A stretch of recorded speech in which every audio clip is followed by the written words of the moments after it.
अस्सलाम वालेकुम, welcome back to another video.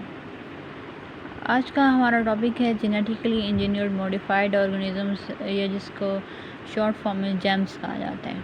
ठीक, इस टॉपिक पे आने से पहले सबसे पहले ये क्यों बनाए गए जेनेटिकली इंजीनियर्ड मॉडिफाइड ऑर्गेनिजम्स, ठीक, और इनकी ज़रूरत क्यों पड़ी, थोड़ा सा मैं वो बताऊँगी।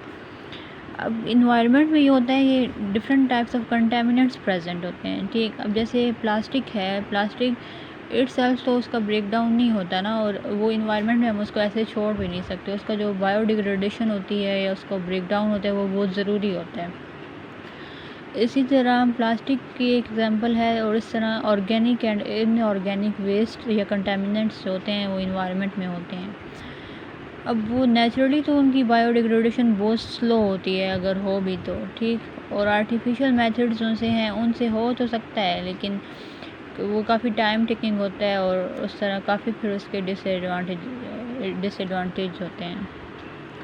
अब जेनेटिकली इंजीनियर्ड मॉडिफाइड ऑर्गेनिजम्स कौन से होते हैं, ठीक, अब ये ऑर्गेनिज़म खुद लेबॉर्ट्री में बनाए जाते हैं और इनका जो जेनेटिक मटेरियल होता है उसमें चेंजेस लाए जाते हैं। ठीक, यानी कि अब एक कोई भी ऑर्गेनिज़म है उसमें ऐसा जेनेटिक मटेरियल इंट्रोड्यूस किया जाएगा कि उसमें अंदर ये एबिलिटी आ जाएगी, ये कैपेबिलिटी आ जाएगी कि वो कोई भी कंटेमिनेंट है उसकी ब्रेक डाउन करेगा। ठीक, अब ये किस प्रोसेस के थ्रू बनाए जाते हैं उसको हम रिकॉम्बिनेंट डीएनए टेक्नोलॉजी का प्रोसेस कहते हैं। वो एक अलग टॉपिक है इटसेल्फ। अब उसमें क्या होगा कि इनकी जो कैपेबिलिटी होगी वो बहुत इंक्रीज़ होगी। ठीक, वो फिर वो जो भी केमिकल कंटामिनेंट है, कोई भी ऑर्गेनिक कंटामिनेंट है, उसकी डिग्रेडेशन करेंगे।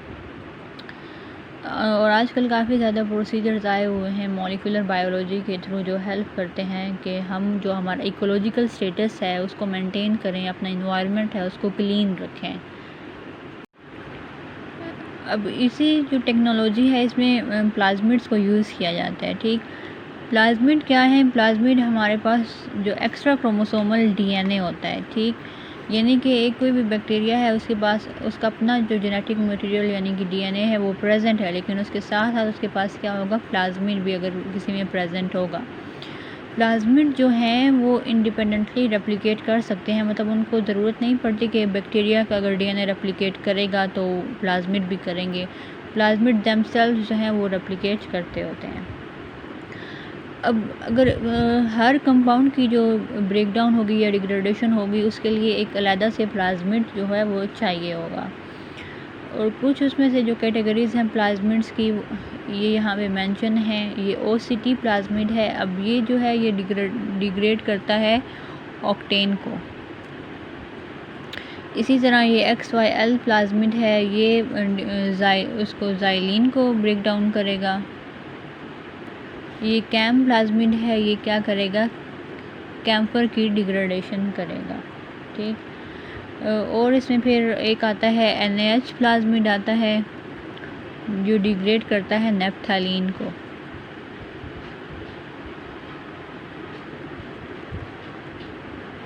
ठीक, ये आपको बात क्लियर होगी कि हर जो कंपाउंड है, अब इसमें देख लें, जैसे ऑक्टेन है, ऑक्टेन की ब्रेकडाउन के लिए एक प्लाज्मिड चाहिए। ज़ाइलिन है, ज़ाइलिन की डिग्रेडेशन के लिए एक प्लाज्मिड चाहिए। कैम्फर है, उसकी डिग्रेडेशन के लिए एक प्लाज्मिड चाहिए। नेप्थलीन है, उसकी डिग्रेडेशन के लिए एक प्लाज्मिड चाहिए। यानी कि जो प्लाज्मिड हैं वो क्या है? स्पेसिफिक हैं towards the compound they are degrading.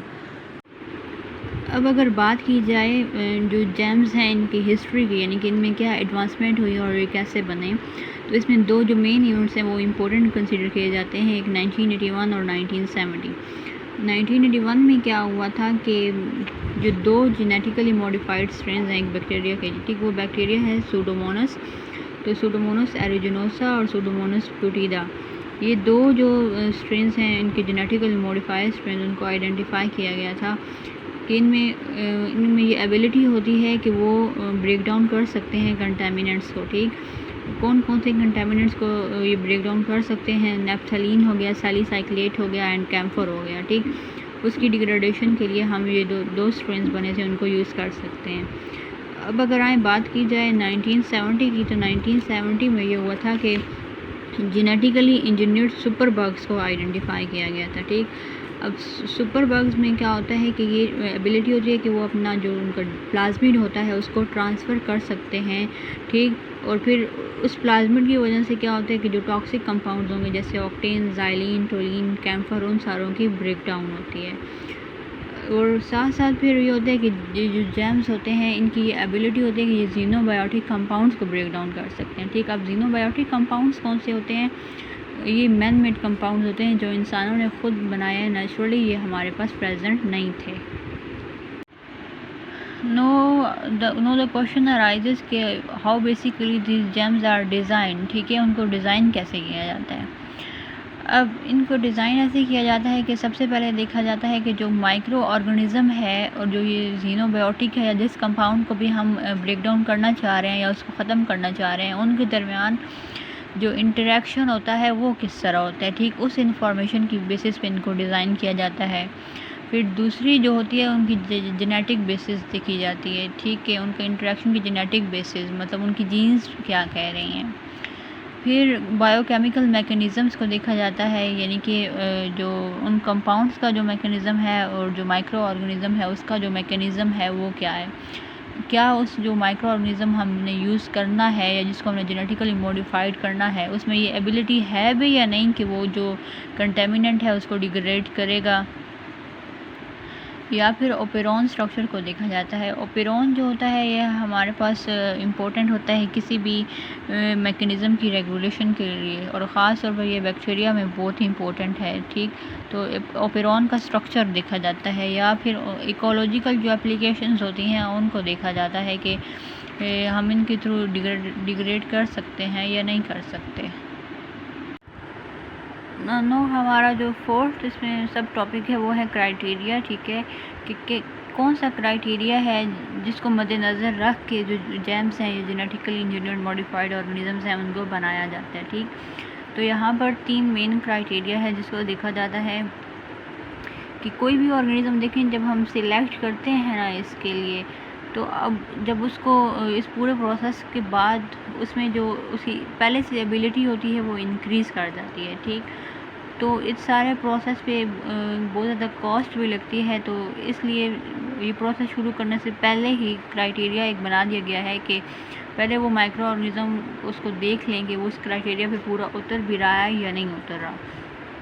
अब जो फर्स्ट क्राइटेरिया है वो ये है कि जो हम स्ट्रेन बना रहे हैं ना, न्यू स्ट्रेन, वो क्लोनिंग के बाद स्टेबल हो, और जो हम उसमें जीन टारगेट करना चाह रहे हैं, यानी कि हम जो जिस एबिलिटी या जिस प्रोटीन को हम इंक्रीज़ करना चाह रहे हैं वो उसकी हाई एक्सप्रेशन हो। ये ना हो कि हमने वो स्ट्रेन बना दिया है न्यू, उसमें मॉडिफिकेशंस कर दिए, लेकिन जो जीन हम चाह रहे थे उसकी एक्सप्रेशन ही ना हो। तो इस चीज़ का ध्यान रखना चाहिए कि क्लोनिंग के बाद वो स्टेबल हो और जो टारगेट जीन है उसकी ज़्यादा एक्सप्रेशन हो। उसके बाद दूसरा क्राइटेरिया है कि जो स्ट्रेन बनेगा वो कंटेमिनेंट के साथ टॉलरेंट हो, ठीक है। वो टॉलरेट करे उसकी सारी कंडीशंस को, ऐसा ना हो कि वो टॉलरेट ही ना कर रहा हो कंडीशंस को, तो इस केस में भी हमारा जो पूरा प्रोसेस है वो वेस्ट हो जाएगा।